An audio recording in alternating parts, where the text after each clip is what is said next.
जैसे कि आप देख रहे हो, डीएक्सन बर्ड्स ये बहुत ही इम्पोर्टेंट प्रोडक्ट था और इसका यूज हर एक घर में होता है। जैसे कि हम देखते हो कि मीनार के शुरू होता है, मतलब पीरियड शुरू होता है लगभग अभी 11-12 साल में पीरियड शुरू हो रहा है और वो रहता है 50 साल तक, मतलब हर महीने इसकी जरूरत हो सकती है। लेकिन जो मेंस्ट्रुअल हेल्थ है वो अ, किस पे डिपेंड करती है कि आप कौन सी क्वालिटी का पैड इस्तेमाल कर रहे हो। बहुत सारी जो भी लेडीज सुन रही है वो कोरिलेट कर सकती है इस चीज से कि अगर आपने कुछ केमिकल युक्त पैड का इस्तेमाल किया या फिर कभी कभी ऐसा होता है कि कुछ लास्ट के दिनों में फ्लो कम रहता है, तब आप वो पैड इस्तेमाल करते हो और वहां पे जो भी एडेड केमिकल्स होते हैं या फिर एडेड फ्रेग्रेंस भी होता है किसी किसी पैड्स में, इसका डायरेक्टली इफेक्ट आपके वजाइनल हेल्थ में हो जाता है। कभी वहां पे ड्राइनेस होना या फिर इचिंग होना, रेड रैशेस होना, ये सारी चीजें दिखाई देती है।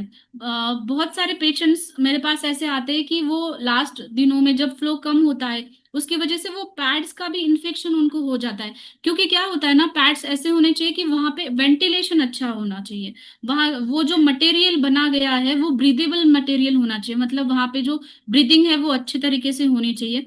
कभी कभी वहां पे वेंटिलेशन नहीं होता, उसकी वजह से बैक्टीरिया या फंगस या ईस्ट बहुत जल्दी से ग्रो होने लगता है। इसकी वजह से ऐसा नहीं कि आपको सिर्फ उन्हीं पीरियड्स के दिनों में ही उसकी तकलीफ होगी, इचिंग होगी या पेन होगी। कभी कभी वाइट डिस्चार्ज की समस्याएं जो दिखाई देती है ना, वो इसकी वजह से होती है कि आपने अच्छे क्वालिटी का पैड नहीं यूज किया या फिर आपने अच्छे से मेंस्ट्रुअल हाइजीन मेंटेन नहीं की है।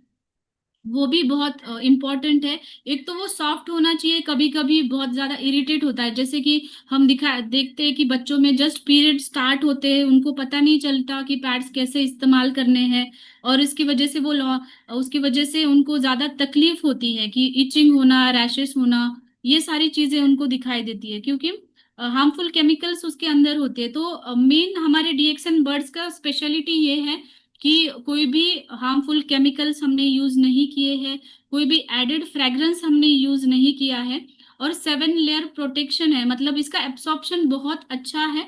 इसकी वजह से आप इसको सेफली इस्तेमाल कर सकते हो। और ये अल्ट्रा सॉफ्ट है। आप अगर आपने देखा होगा कि एक रफनेस नहीं है उसके अंदर, जब भी आप हाथ में लेते हो तो एक कॉटन की तरह आपको ये सॉफ्टनेस महसूस होता है।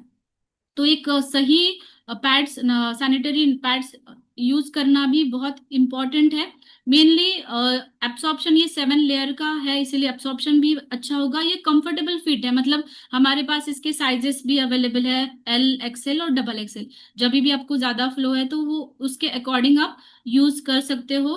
रैश फ्री और ब्रीदेबल है, क्योंकि मैंने जैसे कहा कि वजाइनल एरिया में कुछ अच्छे बैक्टीरियाज भी होते हैं और बुरे बैक्टीरियाज भी होते हैं। अगर वहां पे अच्छे से हम पैड्स ऐसे यूज कर रहे हैं कि जहाँ पे वेंटिलेशन अच्छे से नहीं हो रहा, या फिर कुछ कुछ पैड्स मैंने देखे कि उनका बाहर का लेयर प्लास्टिक का भी होता है, तो वो ब्रीदिंग अच्छे से नहीं हो पाती, तो बैड बैक्टीरिया जो है ना वो कम हो जाता है और वहां पे ईस्ट इन्फेक्शन या फिर बैक्टीरियल वजाइनोसिस। और ये अगर आपने देखा होगा कि ये अगर इन्फेक्शन बढ़ जाता है तो PID, like pelvic inflammatory disease, जो प्रेगनेंसी के बाद दिखाई देता है या फिर मेनोपॉजल एज में भी वहां पे इन्फ्लेमेशन दिखाई देता है, जैसे एंडोमेट्रियोसिस जैसी कंडीशन। अगर इनफर्टिलिटी जैसी भी समस्या है, ये क्रॉनिक इन्फेक्शन रहने की वजह से दिखाई देती है। तो ये बहुत इंपॉर्टेंट है कि आप पैड कौन से प्रकार का चूज कर रहे हो और किस तरीके से आप इस्तेमाल कर सकते हो।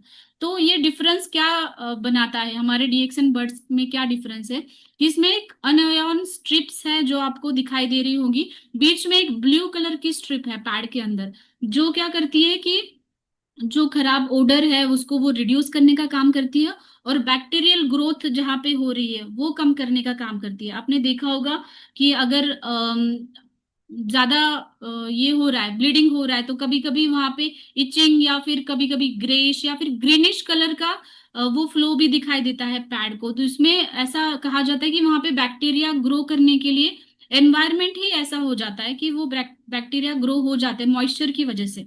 तो ये अनआयन स्ट्रिप्स जो है ना वो बैक्टीरियल ग्रोथ को रोकेगी और उसकी वजह से जो आगे इन्फेक्शंस होने वाले हैं फ्यूचर में वो फ्यूचर्स को भी ये रोकेगी। 7 लेयर्ड होने के कारण ये एब्सॉर्प्शन भी बहुत अच्छा करेगी, और जो ड्राइनेस, रैशेस वगैरह हो रहे हैं आपको, वो होते हैं कभी कभी पैड्स इस्तेमाल करने की वजह से, वो भी ये कम करेगी। तो आपको पैड्स अगर यूज करने हैं तो आपको क्या करना है, जब फ्लो ज्यादा होता है तो आप डबल एक्सेल या एक्सेल यूज करें, और आप दिन में 3 से 4 बार तो उसको चेंज करना है। और ये यूज के लिए सेफ है। कभी कभी ऐसा होता है कि वाइट डिस्चार्ज हो रहा है बहुत ज्यादा, आपको डिस्चार्ज भी दिखाई दे रहा है, तो उस टाइम पे आप जो हमारे एल साइज है, छोटा साइज है, वो भी आप इस्तेमाल कर सकते हो। तो ये ओवरऑल जैसे जो भी लेडीज है आपके घर में, उनका रिप्रोडक्टिव हेल्थ है, आगे का भी हेल्थ है, वो अच्छा रहने के लिए अपने सही पैड्स चुनना बहुत इंपॉर्टेंट चीज है। और ये बहुत ही अच्छा है कि डीएक्सएन में एक महिलाओं के लिए जो प्रोडक्ट्स आ रहे हैं वो बहुत इंपॉर्टेंट है, क्योंकि जो भी महिलाएं सुन रही है वो कोरिलेट कर सकती होंगी कि ये बहुत इंपॉर्टेंट है, कि हर महीने में लगने वाली चीज है, हर घर में लगने वाली चीज है। तो हम सही तरीके से और सही तरीके से बनाए गए पैड्स इस्तेमाल करें हमारी रिप्रोडक्टिव हेल्थ अच्छी रखने के लिए। तो आप इसका साइजेस देख सकते हो स्क्रीन पे, उसकी डीपी, एमआरपी, पीवी और एसवी अकॉर्डिंग टू साइजेस भी यहाँ पे मेंशन की है।